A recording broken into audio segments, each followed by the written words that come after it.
माध्यमिक शिक्षा मंडल की परीक्षाओं तथा central board of secondary education की परीक्षाओं में कक्षा 12वीं में वाणिज्य संकाय लेकर सम्मिलित होने जा रहे फिर विद्यार्थियों सुप्रभात। विद्यार्थियों, आप किसी भी बोर्ड से परीक्षा दें, यदि आपके पाठ्यक्रम में साझेदारी से संबंधित अध्याय है तो आपको तैयारी करना है। विद्यार्थियों, आपको आदर्श उत्तर बताए जा रहे हैं। इन आदर्श उत्तर को यदि आप परीक्षा में लिखते हैं तो आपको पूरे में से पूरे अंक प्राप्त होते हैं। आपको बताना चाहेंगे, आपके पेपर में 3 से 4 ऐसे प्रश्न आते हैं जो डिफरेंस वाले होते हैं, अर्थात अंतर को प्रकट करने वाले होते हैं। यदि आप इन्हें करते हैं तो पूरे अंक मिलते हैं। और अंतर वाले प्रश्नों को लिखना भी एक कला है। आप देख रहे हैं, अंतर का आधार और उसके पश्चात जिसमें अंतर पूछा उन दोनों के 2 कॉलम बनाए गए हैं। तो आइए जान लेते हैं कि साझेदारी के विघटन और साझेदारी फर्म के विघटन का आदर्श उत्तर क्या है। विद्या लिखा है व्यवसाय की समाप्ति। सबसे पहले लिखा है कि साझेदारी के समापन से व्यवसाय बंद नहीं होता, और इधर लिखा है कि साझेदारी फर्म के समापन से व्यवसाय बंद हो जाता है।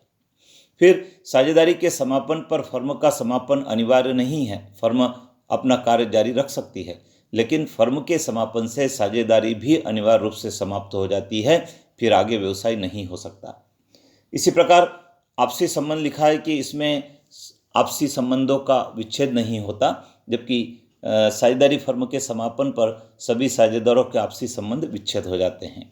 न्यायालय का हस्तक्षेप लिखा है कि साझेदारी का विघटन होने पर न्यायालय को हस्तक्षेप नहीं करता, जबकि साझेदारी फर्म के विघटन की दशा में न्यायालय को आदेश देने का अधिकार है। लेखा पुस्तकों को बंद करने के लिए लिखा है, साझेदारी का विघटन होने पर लेखा पुस्तकें बंद करना जरूरी नहीं है, क्योंकि व्यवसाय जारी रहता है, जबकि साझेदारी फर्म का विघटन होने पर सभी लेखा पुस्तकें बंद की जाती है। आइए विद्यार्थियों जान लेते हैं एक और महत्वपूर्ण अंतर जो हर साल परीक्षा में आता है, वह है स्थायी पूंजी खाता और परिवर्तनशील पूंजी खाते में क्या अंतर है। तो विद्यार्थियों, 4 नंबर में यदि पूछते हैं तो आपको 4 अंतर लिखने हैं, 5 नंबर में पूछा जाता है तो 5 अंतर आपको लिखने हैं। तो लिखा है पहला, स्थायी पूंजी खाते में, इस खाते में केवल पूंजी का ही लेखा किया जाता है। विद्यार्थियों, जो स्थायी पूंजी होती है उसका ही लेखा स्थायी पूंजी खाते में किया जाता है, और जो अतिरिक्त पूंजी लगाई जाती है उसका भी लेखा करते हैं। जबकि परिवर्तनशील पूंजी खाते में लिखा है कि इसमें पूंजी के अलावा अन्य कोई लेन देन जैसे ब्याज, आहरण, लाभ आदि को भी लिखा जाता है। स्थायी पूंजी खाते का जो शेष होता है वह सदैव क्रेडिट रहता है, जबकि परिवर्तनशील पूंजी खाते का शेष डेबिट भी हो सकता है, अर्थात ये परिवर्तनशील रहता है। स्थिरता, इस खाते की पूंजी सदैव स्थिर रहती है, जबकि परिवर्तनशील पूंजी खाते में पूंजी परिवर्तित होती रहती है। और चालू खाते के संबंध में लिखा है कि स्थायी पूंजी खाते पद्धति के अनुसार पूंजी खाते रखने पर पूंजी खाते के साथ साथ चालू खाता भी रखना पड़ता है, क्योंकि पूंजी खाते में केवल पूंजी लिखी जाती है, बाकी अन्य संबंधित चालू खाते में लिखी जाती है। जबकि परिवर्तनशील पूंजी खाते में लिखा है कि इसमें चालू खाता रखने की आवश्यकता नहीं होती, क्योंकि हमने देखा कि पूंजी के अलावा ब्याज, लाभ, आहरण सभी पूंजी खाते में लिख देते हैं, तो चालू खाता बनाने की आवश्यकता नहीं होती है। इसी प्रकार परिवर्तनशील लिखा है कि स्थायी पूंजी की खाते में पूंजी की राशि में वृद्धि करने पर इस खाते के जमा शेष में एक बार परिवर्तन होता है, जबकि इस खाते का शेष प्रतिवर्ष बदलता रहता है। तो विद्यार्थियों, परीक्षा में यह भी ऑब्जेक्टिव आता है कि किस खाते का शेष प्रतिवर्ष बदलता रहता है, तो परिवर्तनशील पूंजी खाते का शेष सदैव सामान्यतः बदलता रहता है। और देखते हैं अंतर पूछा है, अंश और स्कंध में क्या अंतर है। बहुत महत्वपूर्ण प्रश्न है, और इसका आदर्श उत्तर यह है कि प्रत्येक अंश की एक निश्चित संख्या होती है, जबकि स्कंध की कोई निश्चित संख्या नहीं होती है। और अंश सदैव रजिस्टर्ड होते, पंजीकृत होते हैं, जबकि स्कंध सदैव पंजीकृत नहीं होते। अंश का अंकित मूल्य होता है, जबकि स्कंध का कोई अंकित मूल्य नहीं होता है। फेस वैल्यू होती है अंश की, जबकि स्कंध की नहीं होती है। और अंश लोकप्रिय होते हैं, आपने देखा होगा जो समता अंश होते हैं, पूर्वाधिकार अंश होते हैं, वे बड़े लोकप्रिय होते हैं, जबकि स्कंद लोकप्रिय नहीं होते हैं।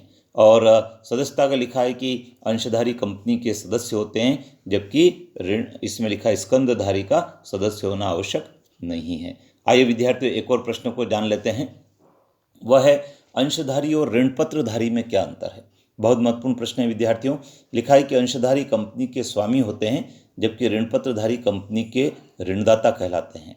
अंशधारी कंपनी का सदस्य होता है जबकि ऋण पत्रधारी कंपनी का सदस्य नहीं होता। बहुत ही सरल उत्तर है। अंशधारियों को कंपनी के प्रत्येक प्रस्ताव पर मत देने का अधिकार है, वोट दे सकता है वो, जबकि ऋण पत्रधारियों को मत देने का अधिकार नहीं होता है।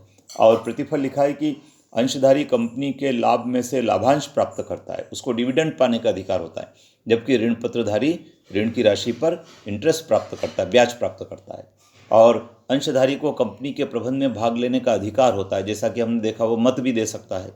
इसी प्रकार ऋण पत्रधारी को कंपनी के प्रबंधन में भाग लेने का अधिकार नहीं होता है। तो विद्यार्थियों, बहुत सरल आदर्श उत्तर है, इनको आप बार बार सुनेंगे, याद हो जाएंगे और कॉपी में नोट करिए। आइए और देखते हैं, चालू अनुपात और तरल अनुपात में क्या अंतर है। बहुत महत्वपूर्ण प्रश्न है विद्यार्थियों। इसका जो आदर्श उत्तर बनता है वह है कि चालू अनुपात का जो उत्तर है, इसका संबंध चालू संपत्ति और चालू दायित्व से होता है। जो करंट असेट्स होती है, जो करंट लाइबिलिटीज़ होती है, उनसे चालू अनुपात ज्ञात किया जाता है। और तरल अनुपात का संबंध तरल संपत्ति और चालू दायित्व से होता है, अर्थात जो लिक्विड असेट्स है और जो करंट लाइबिलिटीज़ है उससे तरल अनुपात का संबंध होता है।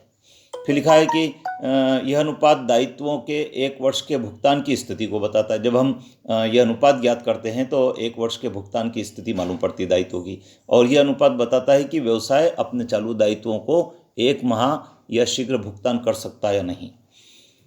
फिर प्रमापित जो अनुपात है, जो स्टैंडर्ड अनुपात है, वह है 2.1 का और यह है 2:1 का और ये 1:1 का होता है, तो प्रमापित अनुपात कहलाता है। और स्टॉक का सम्मिलित होना, चालू संपत्तियों में माल का स्टॉक सम्मिलित होता है जबकि तरल संपत्तियों में माल का स्टॉक सम्मिलित नहीं होता है।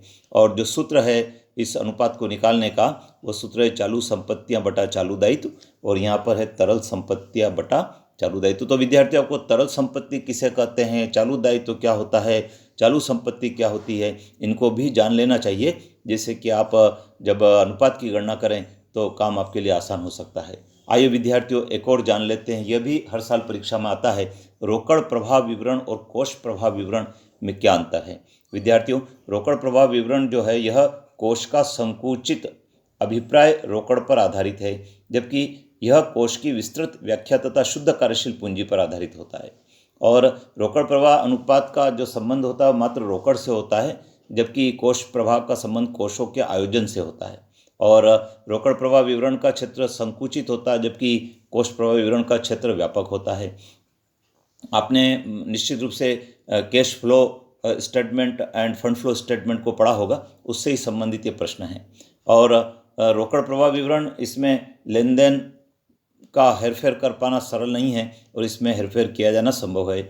और यह विवरण अल्पकालीन वित्तीय नियोजन हेतु उपयोगी है और विवरण दीर्घकालीन वित्तीय नियोजन के लिए उपयोगी है। तो विद्यार्थियों, 5 अंतर के प्रश्न मैंने आपके साथ शेयर किए, जिनके आदर्श उत्तर हैं।